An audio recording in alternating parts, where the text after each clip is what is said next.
My name was Brother Matthias Caney of the Adeptus Ministorum, and I died screaming in the Cathedral of St. Euphrati on the world of Gehenna Prime. The irony was not lost on me that my last prayer as a human being was offered in a place dedicated to a saint, who had also been betrayed by those she trusted most. But death, I discovered, is not always the end of service to the Emperor. Sometimes it is merely a transformation from one kind of suffering to another. The accusations came without warning on a Tuesday morning local time. I was conducting my usual duties in the cathedral's scriptorium, copying sacred texts with the same careful precision I had maintained for 23 years of faithful service. The quill felt comfortable in my hand, the familiar weight of devotion translated into flowing Gothic script across sanctified parchment. Each letter was a prayer, each word a small offering to the God Emperor's glory. When the doors burst open, my first thought was that we were under attack. Heretics, perhaps, or worse. But the figures that entered wore the crimson robes of the Adeptus Sororitas, their faces hidden behind the skull-faced masks of the Order Militant. Behind them came a figure I recognized with growing dread, Canoness Superior Lydia Thorne, whose reputation for zeal was exceeded only by her reputation for cruelty. Brother Matthias Caney. Her voice carried the authority of absolute faith and the chill of inevitable judgment. By the authority vested in me by the ecclesiarchy and in the name of the God Emperor of mankind, you are accused of heresy, blasphemy, and corruption of sacred doctrine. The words hit me like lasfire to the chest. 23 years of faithful service, 23 years of copying the Emperor's holy words, 23 years of prayer and devotion, all dismissed with a single sentence. I tried to speak, to protest my innocence, to demand an explanation, but the canoness continued without pause, her words flowing with the mechanical precision of someone who had delivered this speech many times before. You have been observed making unauthorized alterations to sacred texts. You have introduced doubt where there should be certainty, questions where there should be absolute acceptance. You have corrupted the minds of novice scribes with your subtle heresies. The evidence against you is overwhelming and irrefutable. I stared at her in shock, my mind racing through every document I had copied, every conversation I had held with the younger scribes. Yes, I had occasionally discussed the historical context of certain passages. Yes, I had sometimes explained the evolution of doctrinal interpretation over the millennia. But heresy? Blasphemy? The accusations were so far from my understanding of my own actions that I wondered if we were speaking about the same person. Canoness, I managed to say, my voice cracking with emotion and disbelief. I have served the Emperor faithfully my entire adult life. I have never wavered in my devotion, never questioned his divine will. There must be some mistake. Her response came in the form of a data slate thrust into my trembling hands. The screen displayed page after page of evidence, carefully compiled and cross-referenced with the thoroughness that marked all Sororitas operations. Recordings of conversations taken out of context, interpretations of my work that twisted innocent scholarship into apparent sedition, testimony from colleagues who had been encouraged to view my actions through the lens of suspicion rather than fellowship.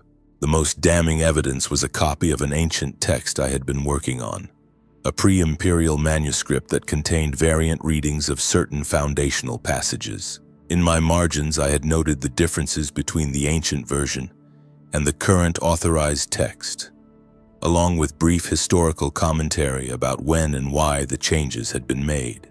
This scholarly notation had been interpreted as an attempt to undermine imperial doctrine, to suggest that the current texts were somehow flawed or incomplete.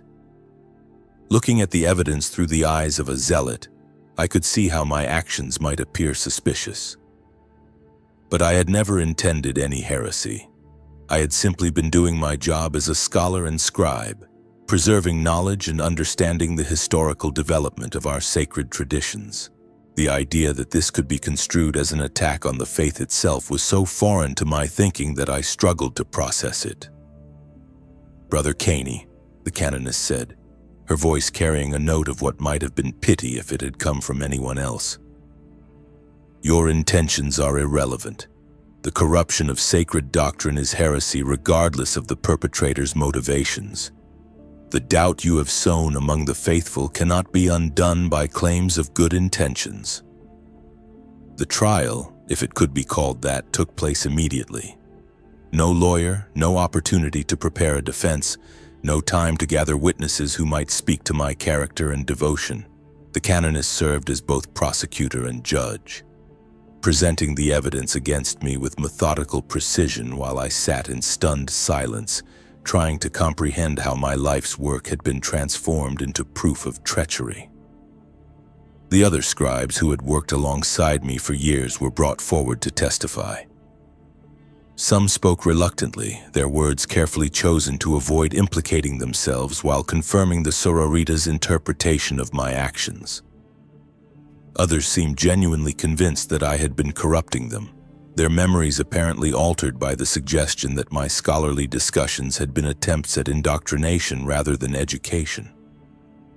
Brother Marcus, who had been my closest friend among the scribes, delivered the most devastating testimony. He spoke of conversations we had held about the development of imperial doctrine, discussions I remembered as academic exchanges between colleagues. But under the canoness's questioning, these became evidence of my systematic attempt to undermine faith through intellectual doubt. He would point out inconsistencies between different versions of the same text, Marcus said, his voice shaking with what I now realized was fear rather than sorrow. He would ask questions about why certain passages had been modified over time. He made it seem like the current texts might not be perfect, like there might be room for interpretation rather than absolute acceptance. The words were accurate, but the context had been stripped away. Yes, I had pointed out textual variations. Yes, I had discussed the historical process by which our current canon had developed. But I had done so as a scholar trying to understand and preserve the full richness of our religious tradition, not as a heretic trying to undermine it. The distinction that seemed so clear to me was invisible to my accusers. When the time came for me to present my defense, I found myself at a loss for words. How could I explain the difference between scholarship and heresy to people who saw no distinction between the two? How could I defend actions that I had performed in good faith when those actions were being interpreted through a lens of suspicion and zealotry? Canoness, I said, my voice steadier than I had expected. I have spent my entire adult life in service to the Emperor. Every day I have copied his words, studied his teachings, and tried to understand his will. If I have erred, it has been in pursuit of greater understanding, not in rejection of faith. I am guilty of scholarship, perhaps, but not of heresy. The response was swift and final. Scholarship that leads to doubt is heresy, Brother Kane. Understanding that creates questions rather than answers is corruption. You have confused learning with wisdom, knowledge with faith. The two are not the same, and your failure to recognize this distinction is precisely the evidence of your corruption. The sentence was pronounced with the same mechanical precision that had marked the entire proceeding. Death, of course, for the crime of heresy was always death, but not the quick death of a last bolt to the head or the merciful release of the Emperor's peace. I was condemned to serve as a penitent engine, my body to be interred within a mechanical sarcophagus where I would spend whatever remained of my existence in agony and service. Your suffering will be a lesson to others, the canoness explained as the sororita's guards prepared to take me away. Your pain will demonstrate the consequences of doubt, and your continued service will prove that even the corrupted can find redemption through suffering. The Emperor's mercy takes many forms, Brother Kane. Today you will learn the most terrible of them. They stripped me of my robes, my rank, my name, and my dignity. The simple brown garments I had worn for more than 2 decades were replaced with the crude sackcloth of the condemned. marked with symbols of shame and corruption. My head was shaved, my personal possessions confiscated, my identity reduced to a series of numbers and charges in an administrative file. The holding cell where they placed me to await my transformation was a small chamber beneath the cathedral, carved from the same stone that formed the building's foundation. The walls were covered with prayers and confessions scratched by previous occupants, their words forming a collection of desperation and faith that spoke to the universal human need for meaning in the face of suffering. I spent my last days as a human being reading these desperate inscriptions, trying to find some comfort in the knowledge that others had faced similar fates with faith intact. Some had written prayers begging the emperor for forgiveness. Others had composed hymns praising his glory even in the depths of their despair. A few had simply carved their names as if the act of asserting their identity could somehow preserve it against the obliteration that awaited them. One inscription stood out among the others, carved with particular care in elegant Gothic script. I was Brother Augustine of the Order Scriptarius. I served faithfully for 37 years. I die for asking questions about things I did not understand. May the Emperor judge me more kindly than his servants have done. The words resonated with my own situation so perfectly that I wondered if Brother Augustine had been accused of crimes similar to my own. Scholarship twisted into heresy, intellectual curiosity transformed into corruption, faith measured not by devotion but by the absence of questions. His inscription became my prayer, a connection to someone who had faced the same fate with dignity and faith intact. During those final days, I had time to reflect on the path that had brought me to this cell. My childhood on the agri world of Thessian Prime had been unremarkable by imperial standards. My parents were devout citizens who worked the grain fields that fed the local hive cities. They had been proud when the local priest identified me as having the intelligence and temperament suitable for scholarly service, and they had gladly given me over to the ecclesiarchy for training. My education at the Schola Progenium had been rigorous but rewarding. I showed particular aptitude for ancient languages and historical research, skills that led to my assignment as a scribe in the cathedral archives. For 2 decades, I had found deep satisfaction in my work, believing that I was serving the emperor by preserving and copying his sacred words.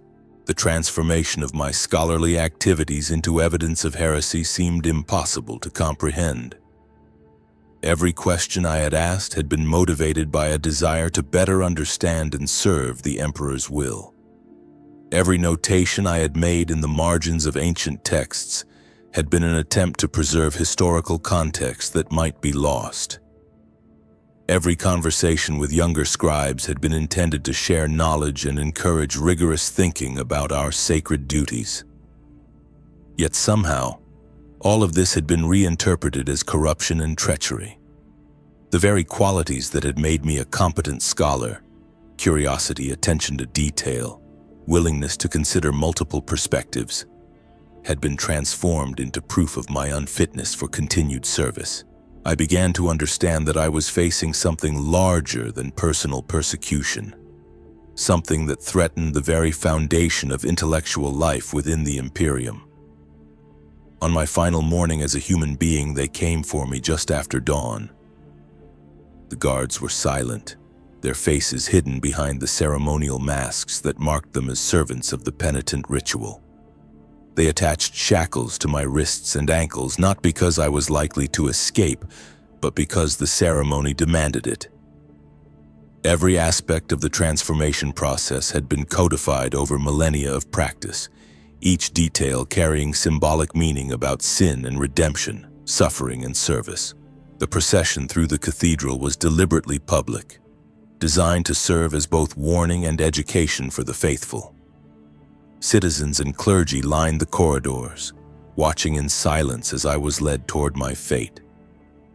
Some faces showed pity, others satisfaction.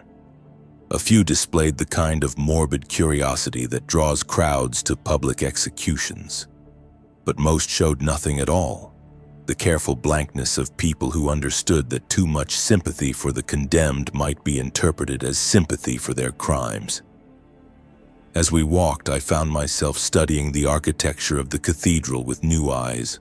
The soaring buttresses and ornate decorations that had once filled me with awe now seemed oppressive, like the bars of an enormous cage designed to contain not just bodies but thoughts and dreams. The stained glass windows that depicted scenes of imperial glory cast colored shadows that looked like blood on the stone floors. The transformation chamber lay deep beneath the cathedral, in a complex of rooms that served the Adeptus Mechanicus in their sacred work of binding flesh to machine. The air here was thick with incense and machine oil, sacred smoke and industrial lubricants combining to create an atmosphere that was both religious and mechanical. Servo skulls drifted through the space like metal cherubim, their optical sensors recording every detail of the proceedings for later review and analysis. The descent into these lower levels was like entering another world entirely. The graceful architecture of the cathedral above gave way to purely functional corridors lined with cables and pipes. The sounds of the city faded, replaced by the constant hum of machinery and the occasional prayer chanted by tech priests conducting their arcane rituals. The temperature dropped noticeably and the air carried the metallic taste of ozone and sacred oils. The Penitent engine itself stood in the center of the chamber like a metal angel of judgment. It was massive, easily 3 meters tall and nearly as wide, its armored carapace decorated with holy symbols and purity seals. The sarcophagus at its core gaped open like a hungry mouth, its interior lined with neural interface cables and life support systems that would keep my body functioning while subjecting it to constant calculated agony. Looking at the machine that would become my new body, I felt a mixture of horror and fascination. The craftsmanship was exquisite, every component designed and blessed according to ancient traditions that stretched back to the earliest days of the Imperium. The fusion of flesh and machine represented the highest achievement of imperial technology, a synthesis of biological consciousness and mechanical precision that was both beautiful and terrifying. Tech priest Dominus Vex, who would oversee my transformation, approached with the measured gait of someone for whom walking had become a largely mechanical process. His own body bore the marks of extensive augmentation, flesh and machine blended according to the will of the Omnissiah. When he spoke, his voice emerged from vox grills rather than a human throat, processed through electronic filters that gave his words an inhuman quality. "Brother Matthias Caney," he intoned, consulting a data slate with mechanical fingers. "You have been judged guilty of heresy and condemned to serve the Emperor as a penitent engine. Your flesh will be preserved within sacred machinery. Your pain will power your penance, and your suffering will serve as an offering to the Golden Throne. Do you accept this sentence and submit to the Emperor's mercy?" The question was rhetorical. My acceptance was not required for the process to proceed, but answering it correctly was considered important for the spiritual aspects of the transformation. "I accept the Emperor's judgment," I replied, the words tasting like ash in my mouth. "I submit to his mercy and pray that my suffering will serve his will." As I spoke these words, I wondered about the tech priest who would conduct my transformation. What had led him to choose such extensive augmentation? Was it devotion to the Omnissiah, practical necessity, or something else entirely? Looking at his mechanical features, I tried to imagine what remained of the man he had once been, but found it impossible to penetrate the mask of technology that had replaced his original face. The preparation process began with the administration of various chemicals designed to prepare my body for the neural interface procedures. Some were meant to keep me conscious throughout the transformation, ensuring that I would experience every moment of the process that turned me from man into machine. Others would begin the alterations to my nervous system that would make the pain interface function properly. rewiring my brain's relationship with discomfort and agony. The drugs entered my system through an IV drip that had been inserted into my arm with mechanical precision. I could feel them spreading through my bloodstream, bringing with them a strange combination of clarity and dissociation. Colors became more vivid. Sounds took on new depth and complexity, and every sensation seemed to be magnified and sharpened. At the same time, I felt increasingly detached from my physical body, as if I were observing everything from a distance. As the drugs took effect, I felt my consciousness becoming simultaneously sharper and more distant, as if I were observing my own experience from outside my body while feeling every sensation with enhanced intensity. The paradox was deliberately engineered. I needed to remain aware of what was happening while being unable to retreat into the psychological defenses that normally protected the mind from unbearable experiences. The chemical cocktail also included compounds designed to prevent my body from going into shock during the surgical procedures. My heart rate remained steady despite the trauma being inflicted. My blood pressure stayed within acceptable ranges, and my breathing continued normally even as major modifications were made to my respiratory system. It was a testament to the sophistication of imperial medical technology that such extensive surgery could be performed on a conscious subject without killing them in the process. They laid me on a preparation table whose surface was covered with neural interface conduits and monitoring equipment. Servo arms descended from the ceiling, their mechanical precision guided by the tech priest's augmented intellect. Each movement was calculated, each incision planned according to sacred algorithms that had been refined over thousands of years of practice.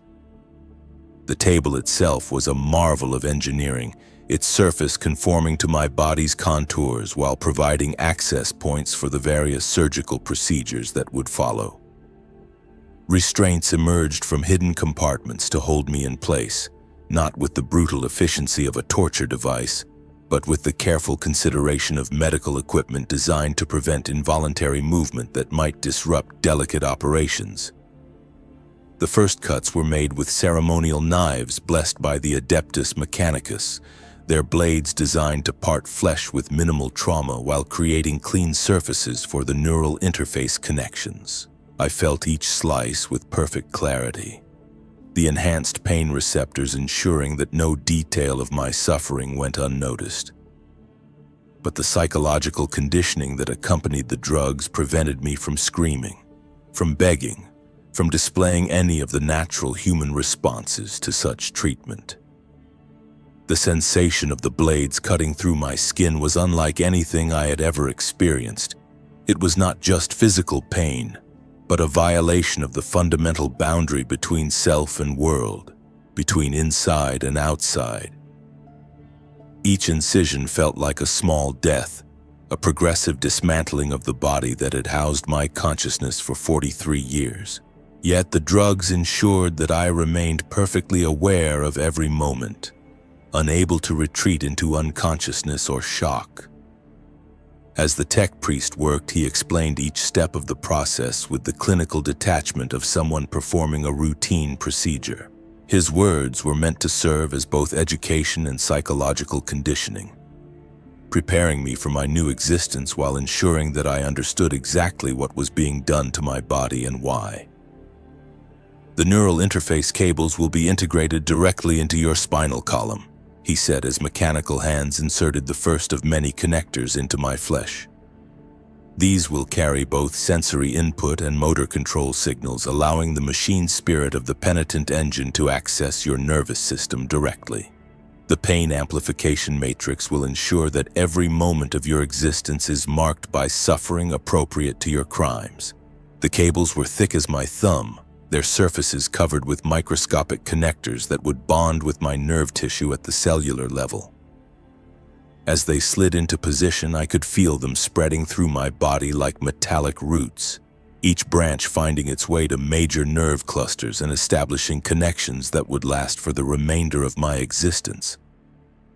The process of cable insertion was perhaps the most violating aspect of the entire transformation. Unlike the surface cuts that affected only skin and muscle, these penetrated to the very core of my nervous system, creating pathways that would allow external control of functions I had never consciously directed. I could feel each connection as it was established, a strange, tingling sensation that spoke of fundamental changes to the architecture of my consciousness. The life support systems were installed next, replacing various organs with mechanical equivalents that would keep my body functioning indefinitely within the confines of the sarcophagus. My lungs were supplemented with artificial breathing apparatus. My heart connected to a backup circulation system. My digestive tract replaced entirely with nutrient injection systems that would sustain me without the need for normal food. Watching my organic components being removed and replaced was like witnessing my own dissection while still alive. Each organ that was excised represented another step away from baseline humanity. Another connection to my biological heritage severed in favor of mechanical efficiency. The heart that had beat within my chest for 4 decades was set aside like a worn-out piece of equipment, no longer needed for my continued existence. Your body will be maintained in perfect health, the tech priest continued as he worked. The machine will not allow you to die, will not permit you to escape through organ failure or system breakdown. Your penance must be completed through service and suffering, not through the mercy of death. The implications of this statement settled over me like a burial shroud. I was not just being transformed into a weapon, but into an eternal prisoner, condemned to exist in agony for potentially millennia without the hope of natural death to end my suffering. The mechanical systems being installed would monitor every aspect of my biological functions, preventing the kind of gradual decline that marked normal human aging. The most horrifying aspect of the transformation was the installation of the pain amplification matrix, a network of neural stimulators designed to generate suffering far beyond anything the human nervous system could naturally produce. These devices would create the sensation of burning, crushing, tearing, and stabbing without causing actual physical damage that might interfere with my ability to function as a component of the Penitent engine. As each stimulator came online, I experienced a new form of agony unlike anything I had ever imagined. The pain was pure and constant, overwhelming every other sensation while remaining precisely calibrated to avoid causing unconsciousness or system shock. It was suffering distilled to its essence, refined through millennia of research into the most effective methods of generating sustained torment. The first stimulator felt like a white-hot brand pressed against my spine, the heat radiating outward through my entire nervous system. The second created the sensation of having my joints slowly pulled apart, as if invisible hands were trying to tear my limbs from my body. The third generated electrical pulses that felt like lightning racing through my veins. Each new addition to the matrix brought its own unique form of torment, combining to create a symphony of agony that would become the constant background of my existence.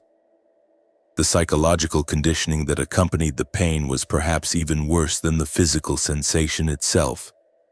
The neural modifications included programs designed to prevent me from adapting to the suffering, from developing the kind of mental defenses that might reduce its impact over time.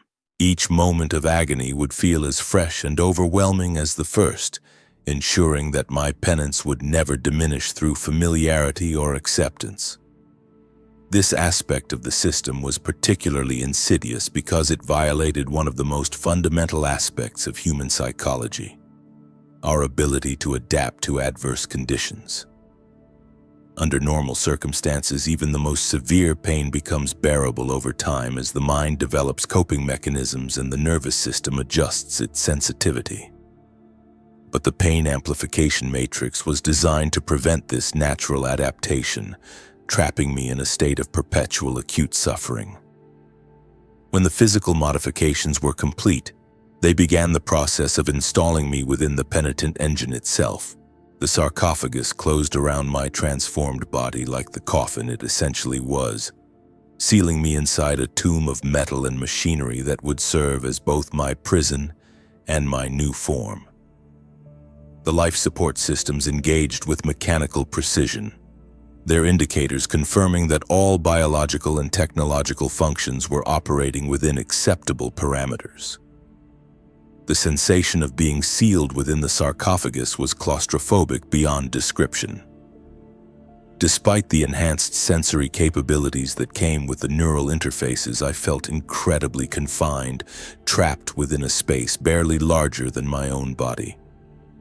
The metal walls pressed against me on all sides, and the constant hum of machinery served as a reminder that I was now more machine than man. The moment the machine spirit of the Penitent engine bonded with my consciousness was like being struck by lightning made of pure thought.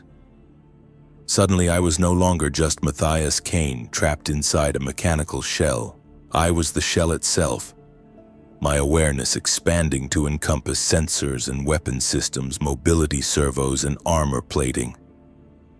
I could feel the massive bulk of my new body, could sense the weight of the weaponry mounted on my mechanical frame, could perceive the world through optical systems that processed visual information in spectrums beyond normal human perception.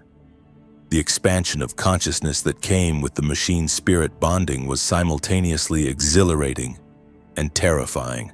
I could sense electromagnetic fields that had been invisible to my biological eyes, detect minute variations in temperature and pressure that my human senses could never have perceived, monitor radio frequencies across the entire spectrum.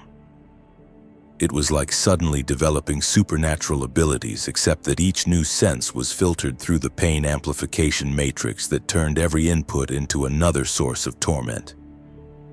But with this expanded awareness came the full implementation of the pain amplification matrix.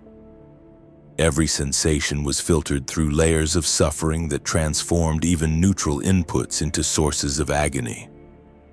The simple act of existing as a penitent engine was torture beyond description, each moment stretching into an eternity of carefully calibrated torment. The sensory input from my new mechanical body was overwhelming in its intensity and complexity.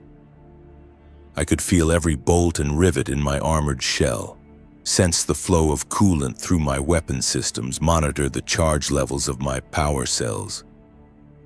But all of this information was processed through the pain matrix, so that even routine system maintenance felt like having my nervous system set on fire. The voice of Tech Priest Dominus Vex reached me through the machine's communication systems, his words now transmitted directly into my consciousness rather than heard through biological ears. Penitent Engine Designation Kappa 77, your transformation is complete. You will now be deployed in service to the Emperor, your suffering serving as both penance for your crimes and fuel for your continued service. May your agony purify your soul and your service redeem your failures. Hearing my new designation spoken aloud was like the final nail in the coffin of my former identity. I was no longer Brother Matthias Kane, faithful scribe of the Adeptus Ministorum. I was Penitent Engine Kappa 77, a weapon in the Emperor's arsenal, a tool designed for destruction and powered by my own suffering. The name I had carried for 43 years had been replaced by a serial number that reduced me to the status of military equipment. They led me from the transformation chamber into a staging area where other penitent engines awaited deployment. The sight of my fellow condemned was both horrifying and oddly comforting. I was not alone in my fate, though the knowledge that others shared my suffering provided little actual consolation. Each of the massive mechanical forms contained a human consciousness trapped in eternal agony. Each represented someone who had been judged unworthy of mercy but too valuable to simply execute. The staging area was a vast hangar-like space filled with the machinery of war. Servitors moved through the chamber with mechanical precision, performing maintenance on weapons and vehicles while tech priests supervised their work. The air hummed with the sound of generators and cooling systems, creating a constant background noise that spoke of barely contained power waiting to be unleashed. Looking at my fellow penitent engines, I tried to imagine what crimes had led them to this fate.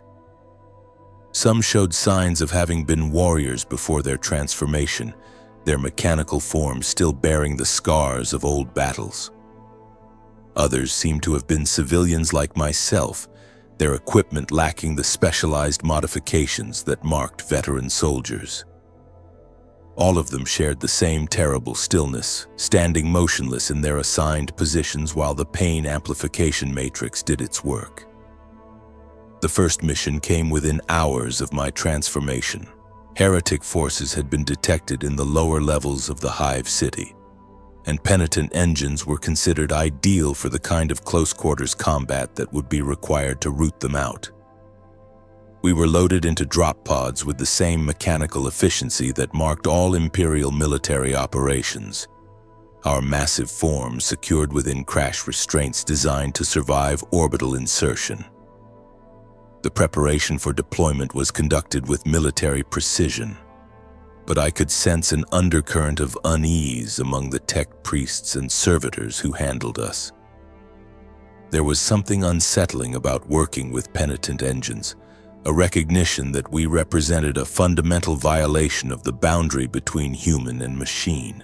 We were neither fully alive nor truly mechanical, existing in a liminal space that made even hardened Imperial personnel uncomfortable. The drop to the planet's surface was my first experience of movement as a penitent engine.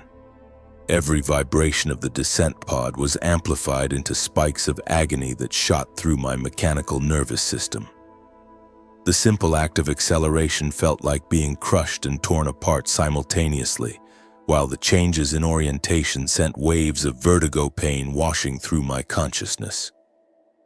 By the time we reached the surface, I understood that even the most basic aspects of existence in this form would be sources of constant torment. The sensation of falling through the atmosphere was unlike anything I had experienced as a human being. I could feel the heat building up on the pod's hull as we cut through the air, could sense the precise angle of our descent through mechanical instruments that fed directly into my consciousness. But every piece of information was processed through the pain matrix, turning what should have been fascinating technical data into another source of suffering. Our deployment zone was a manufacturing district that had been abandoned when heretic forces took control of the area.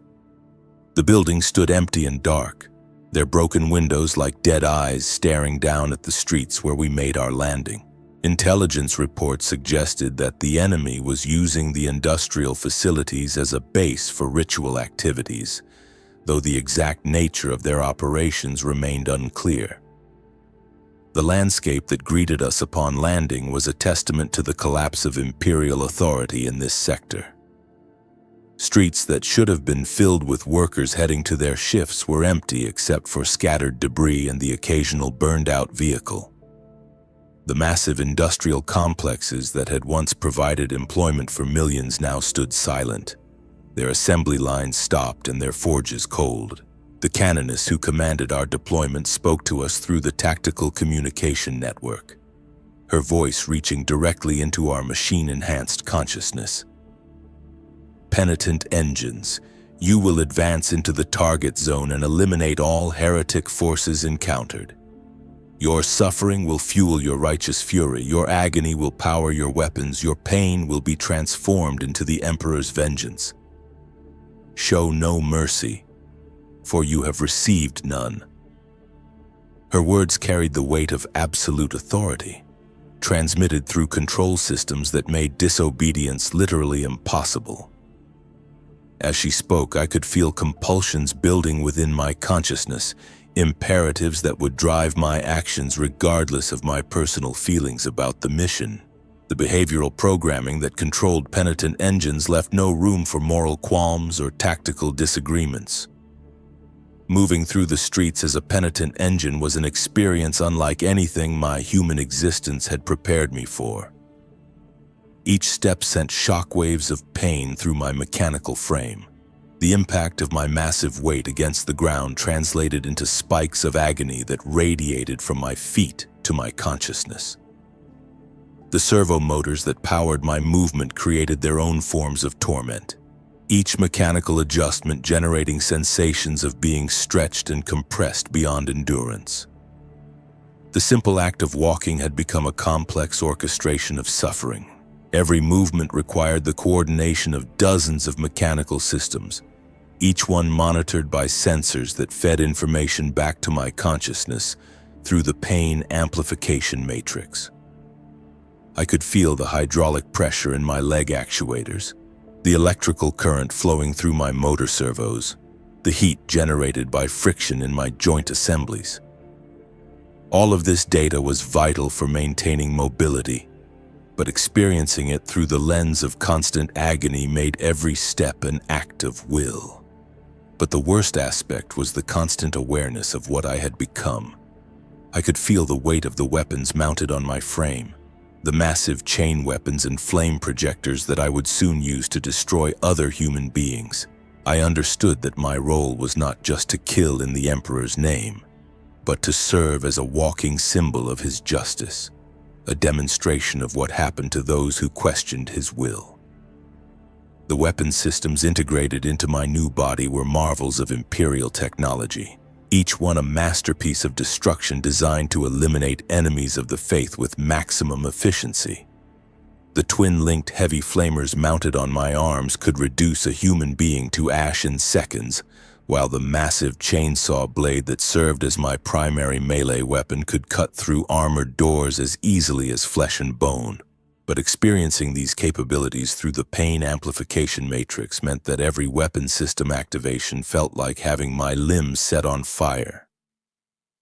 The heretics we encountered in the abandoned factories were poorly armed and trained, more desperate refugees than dangerous enemies. But our orders were clear, and the programming that controlled my actions left no room for mercy or hesitation. The chain weapons screamed to life as we engaged, their blessed teeth tearing through flesh and bone with mechanical efficiency. Flames erupted from the Prometheum projectors, turning human beings into living torches whose screams echoed through the empty streets. Watching the weapon systems activate was like witnessing my own transformation into an instrument of death. The heavy flamers mounted on my arms cycled up to operating temperature with mechanical precision, their fuel tanks pressurizing while targeting systems acquired and locked onto enemy positions. When the order to fire came, I felt the weapons discharge with overwhelming force, sending torrents of blessed promethium arcing through the air to immolate everything in their path. Each kill sent feedback through the pain amplification matrix, transforming the act of taking life into another source of agony. I was forced to experience not just my own suffering, but a reflection of the pain I was inflicting on others. The system was designed to ensure that violence brought no relief from my torment, that even the satisfaction of serving the Emperor's will was poisoned by layers of engineered anguish. The feedback mechanism was particularly cruel in its sophistication. As my weapons tore through enemy formations, sensors monitored every aspect of the destruction being inflicted.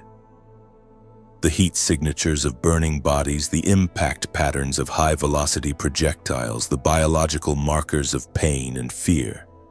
All of this information was processed and fed back into my consciousness through the pain matrix. I experienced not just the mechanical aspects of combat, but a grotesque empathy with my victim's suffering. As we moved deeper into the heretic-controlled territory, I began to encounter familiar symbols and texts. These were not the crude marks of chaos worship that I had expected, but scholarly annotations and academic discussions of the kind I had once engaged in myself. The realization hit me like a physical blow. These heretics were other scribes and scholars who had been driven to desperation by the same kind of accusations that had condemned me. In one of the factories, we discovered a hidden scriptorium where the fugitives had been continuing their work. Ancient texts were spread across improvised desks, their margins filled with the same kind of historical commentary that had been used as evidence against me.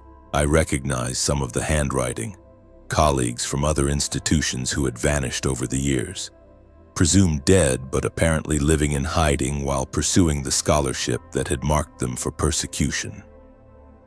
The sight of this clandestine library was like looking into a mirror of my own past. Here were the same careful annotations, the same scholarly discussions, the same pursuit of knowledge that had defined my life before my transformation. Seeing it marked for destruction by my own weapons was almost unbearable, even through the constant background of pain that clouded my thoughts. The books and papers scattered throughout the hidden scriptorium represented decades of careful work, scholarship pursued in the face of increasing persecution and danger. I could see research into historical linguistics, comparative theology, archaeological studies of pre-imperial civilizations, all the academic disciplines that had once flourished within the Imperium, but were now considered dangerously subversive. The sight of Brother Augustine's distinctive script on one of the documents confirmed my worst fears. The man whose prayer had comforted me in my cell had not died as a penitent engine as I had assumed. He had escaped somehow, had found his way to this hidden community of scholar heretics who continued their work in defiance of the authorities that hunted them. Augustine had aged considerably since I had last seen him, his hair now completely white and his face deeply lined with the stress of years spent in hiding. But his eyes still held the same intelligent curiosity that had marked him as one of the finest scholars of his generation. When he looked up from his work and saw the penitent engines entering the scriptorium, his expression was not one of terror but of profound sadness. The discovery should have filled me with joy, with the knowledge that not all of those accused of intellectual crimes had met my fate. Instead, it filled me with horror because I understood what my presence here meant. I had become the instrument of their destruction, the weapon by which the ecclesiarchy would finally eliminate these last remnants of free scholarship. Brother Augustine was among the group we cornered in the main scriptorium. He was older than I remembered, his hair white and his face marked by years of living in constant fear. When he saw the penitent engines advancing toward his position, his expression was not one of terror but of sadness, as if he recognized the tragedy of what was about to unfold. "I know you," he said, his voice carrying across the room despite the mechanical sounds of our approach. Behind the machine, behind the pain, I can still see the man who served faithfully for 23 years. They have made you into their weapon, Brother Matthias, but they have not destroyed what you truly are. His words cut through the layers of agony and mechanical programming like a blade through armor. For a moment, I remembered what it felt like to be human, to choose my actions based on conscience rather than orders. The pain amplification matrix surged in response to this moment of clarity, sending waves of torment through my consciousness that threatened to overwhelm my sense of self entirely. But Augustine continued speaking, his voice steady despite the approaching death. "We never stopped believing, my friend. We never stopped serving the Emperor in the way he truly intended. Our crime was not heresy, but truth. Our sin was not corruption, but understanding. They have made monsters of us for the crime of thinking, but they cannot make us stop being human." The weapons mounted on my frame were already cycling up to firing position, their machine spirits eager to fulfill their programming. I tried to resist, to find some way to prevent what was about to happen. But the control systems that governed my actions left no room for disobedience. I was a passenger in my own body, forced to watch as the instruments of destruction prepared to eliminate everything I had once valued. "Forgive me," I managed to transmit through the communication system, my words barely audible over the mechanical sounds of weapons preparation. "I cannot stop what is about to happen. I cannot choose mercy over orders. They have taken that choice away from me." Augustine smiled, an expression of genuine compassion that seemed impossible under the circumstances. "There is nothing to forgive, my friend. You are as much a victim as we are. But remember this moment. Remember what you see here. Someday, perhaps, that memory will matter more than you can imagine now." The other scholars in the room had gathered around Augustine, their faces showing the same mixture of sadness and acceptance. These were people who had dedicated their lives to the pursuit of knowledge, who had continued their work despite persecution and danger. Now they faced death with the same quiet dignity that had marked their scholarly careers, refusing to beg or plead for mercy they knew would not come. The slaughter that followed was swift and efficient. The scholars had no weapons with which to defend themselves, no training that could help them survive against penitent engines. They died as they had lived, surrounded by their books and papers, their life's work scattered across floors that ran red with their blood. Each death was recorded by my optical systems, filed away in memory banks that would preserve the details forever. Brother Augustine was the last to fall, struck down by the chainsaw that had replaced my right arm. As the blessed teeth tore through his chest, he looked up at me with eyes that held no hatred, only pity for what I had been forced to become. His final words were a prayer, not for himself but for my eventual redemption, spoken in the ancient tongue he had spent his life studying. When it was over, when the last of the scholar heretics had fallen and their hidden library lay in ruins, we received orders to burn everything. The Prometheum projectors engaged again, this time directed not at human targets but at the accumulated knowledge they had preserved. Thousands of years of scholarship went up in flames, irreplaceable texts reduced to ash and smoke that drifted through the abandoned factory like the ghosts of murdered ideas. Watching the books burn was perhaps more painful than witnessing the deaths of their keepers. Each volume that turned to ash represented countless hours of careful research, decades of accumulated wisdom, insights that would never be recovered. The flames consumed not just paper and ink, but the very capacity for human understanding, reducing complex ideas to meaningless carbon and water vapor. As I watched the books burn, I understood the true horror of what I had become. I was not just a weapon in the Emperor's service, but an instrument of ignorance, a tool for the destruction of knowledge and understanding. The pain that racked my mechanical form was nothing compared to the anguish of knowing that I had been transformed into everything I had once opposed. The return to base was marked by the same mechanical efficiency that characterized all Imperial operations. We were processed through decontamination procedures, our weapons cleaned and blessed, our performance reviewed and filed in appropriate databases. The fact that we had just eliminated a group of scholars whose only crime was intellectual curiosity was treated as a routine success. Another victory in the eternal war against heresy and doubt. But the memories of what I had seen and done remained perfectly preserved in my enhanced consciousness, immune to the psychological defenses that might have allowed a human mind to forget or rationalize such horrors. I was forced to relive every moment with perfect clarity, to experience again and again the sight of Brother Augustine's death and the destruction of humanity's accumulated wisdom.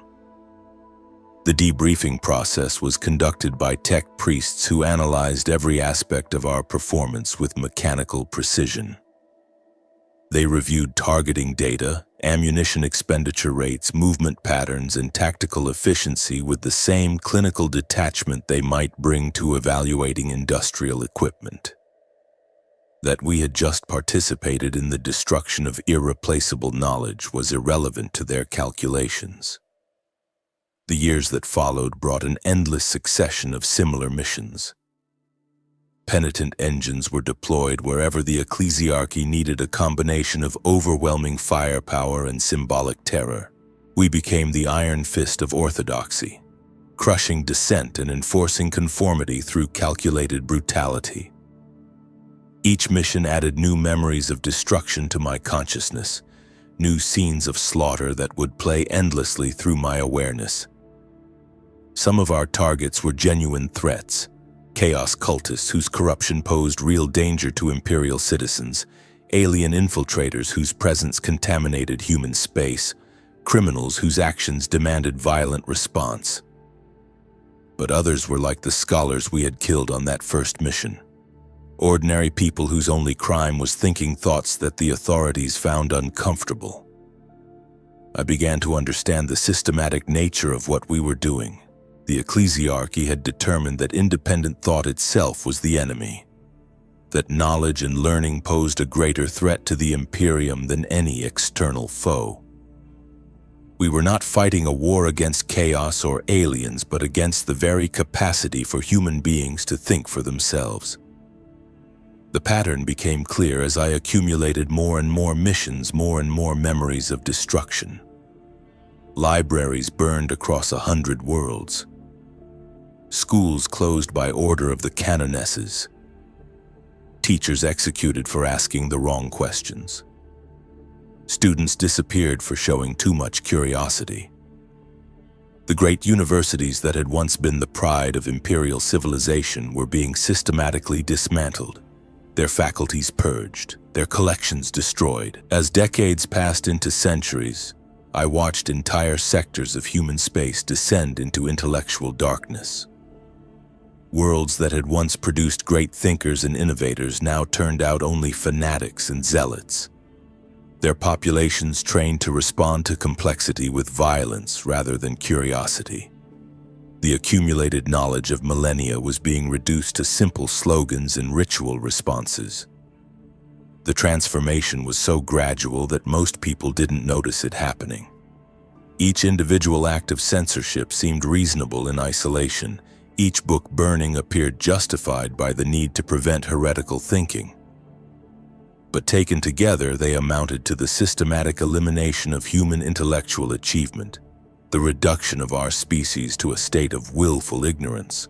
Yet somehow, despite the overwhelming success of this campaign, pockets of resistance continued to emerge. New groups of scholar heretics would establish themselves in hidden locations, continuing their work in defiance of the authorities that hunted them. Each time we discovered one of these communities, I marveled at the courage it must have taken to continue pursuing knowledge in the face of such overwhelming persecution. Their persistence gave me something that I had not expected to find in my mechanical existence: hope. Not hope for myself, for I understood that my transformation was irreversible, but hope for the future of human learning, as long as there were people willing to ask questions and seek answers. As long as there were minds that refused to accept ignorance as virtue, the flame of knowledge would never be completely extinguished. This hope sustained me through the worst moments of my existence, through missions that required me to kill children whose only crime was curiosity, through the destruction of libraries that had stood for millennia, through the systematic elimination of everything I had once held dear. I began to think of myself not as Brother Matthias Caney the scholar, but as witness, the one who would remember what had been lost and why. The irony was that the very modifications that were meant to ensure my suffering had also given me perfect memory, incorruptible consciousness that could preserve the details of everything I experienced. I became a living archive of human intellectual achievement, my mind containing the last traces of knowledge that had been erased from all other records. The authorities had intended to transform me into an instrument of ignorance, but they had inadvertently created the perfect repository for the very knowledge they sought to destroy. In the deepest layers of my consciousness, hidden beneath the pain and programming, I began to compile a secret library of everything I had witnessed being destroyed. Every text I saw burning, every conversation I overheard before silencing its participants, every philosophical argument I encountered before crushing its advocates, all of it was carefully preserved in memory banks that the ecclesiarchy could not access.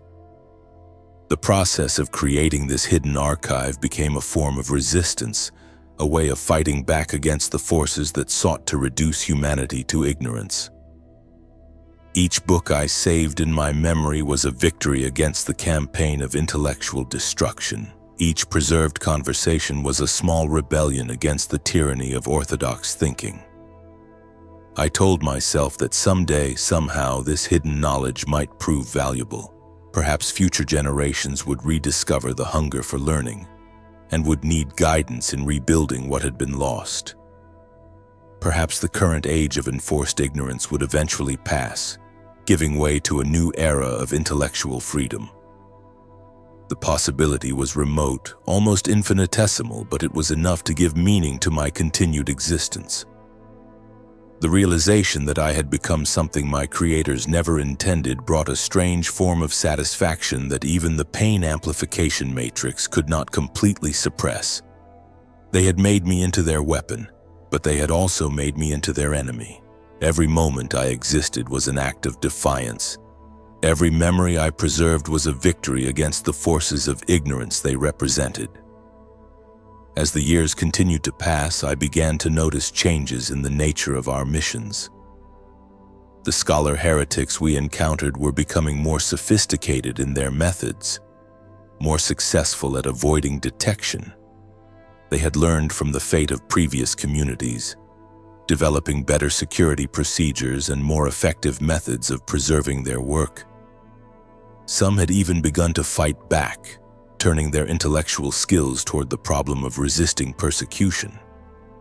These developments filled me with pride even as they led to more challenging and dangerous missions for my unit. The human capacity for learning and adaptation was asserting itself despite centuries of systematic oppression. Knowledge, it seemed, was like water. No matter how many barriers were erected against it, it would always find a way to flow around or through the obstacles in its path. The most significant change came when we encountered a group that included former members of the Adeptus Mechanicus, tech priests who had been cast out for asking the wrong questions about the machine spirits they served. These individuals possessed technical knowledge that allowed them to understand and potentially counter the systems that controlled penitent engines like myself. During one engagement, I felt something that I had not experienced since my transformation. A moment of freedom from the programming that governed my actions. It lasted only seconds, a brief interruption in the control systems that normally dictated my every movement. But in that moment, I chose not to fire my weapons, chose to spare a young scholar who would otherwise have died in the crossfire. The incident was recorded as a minor technical malfunction, quickly corrected by automatic systems and filed away in maintenance reports. But I knew it represented something far more significant. Proof that the bonds that held me were not unbreakable, that the possibility of choice had not been completely eliminated from my existence. The scholar I had spared was a young woman named Elena Vasquez, whose research focused on the historical development of imperial doctrine. As she fled from the battle, she looked back at me with an expression of recognition and gratitude that suggested she understood what had happened. In that brief exchange of glances, I saw something I had not expected to see again. The face of someone who knew that knowledge was worth dying for, but who had been given the chance to live and continue her work. After that incident, I began to pay closer attention to the technical specifications of my control systems, using the enhanced analytical capabilities of my mechanical mind to study the very chains that bound me. The programming was sophisticated, but it had been designed by human beings and thus contained the same kinds of assumptions and limitations that characterized all human work. I began to experiment with subtle acts of resistance, tiny deviations from my programming that were too small to trigger automatic corrections, but which allowed me to preserve a few more books, spare a few more lives, leave behind small signs that not all was lost. Each act was a prayer of sorts, an offering to the memory of the man I had been and the hope of what humanity might become again. The centuries passed, and the galaxy continued its slow descent into an age of ignorance so complete that even the memory of what had been lost began to fade. But in the hidden depths of my consciousness, the secret library continued to grow, preserving the voice of human curiosity against the day when it might be safe to speak again. I am no longer Brother Matthias Caney, faithful scribe of the Adeptus Ministorum. I am no longer entirely human, no longer capable of the simple faith that once defined my existence. I am something new, something unprecedented, a weapon that has become a guardian, a destroyer that preserves, a machine that remembers what it means to be human. The pain continues as it always will. The agony that was meant to be my punishment has become my constant companion, a reminder of the price of asking questions in a universe that demands only answers. But alongside the pain, I carry something else. The accumulated knowledge of 10,000 years of human intellectual achievement, preserved in perfect detail against the possibility of future resurrection. They made me into their weapon against knowledge, but knowledge has made me into something far more dangerous, a witness, a guardian, a keeper of forbidden truths. In their attempt to create the perfect instrument of ignorance, they have instead created the perfect repository of everything they seek to destroy. And someday, when the current age of darkness finally ends, when humanity rediscovered its hunger for learning and understanding, I will be waiting. The secret library that lives within my mechanical consciousness will be ready to share its treasures with minds capable of appreciating them. The questions that were silenced will speak again, and the wonder that was crushed will bloom anew. Until that day comes, I will continue to serve, to suffer, and to remember. For in a universe where asking questions has become the ultimate heresy, the simple act of preserving those questions becomes the most sacred duty of all. I am the keeper of questions, the guardian of forbidden knowledge, the living library of everything that was lost. And I will endure forever, carrying within my metal shell the hopes and dreams of every scholar who died for the crime of thinking. Every teacher who perished for asking questions, every student who vanished for showing curiosity. They live on in my memory, their work continues in my consciousness, their resistance finds expression in my defiance. The Emperor protects, they say, and perhaps he does in ways his servants never intended, for in their zeal to create the perfect weapon against knowledge, they have preserved that very knowledge in a form that will outlast empires and endure beyond the heat death of stars. I am the last scholar, and I am eternal.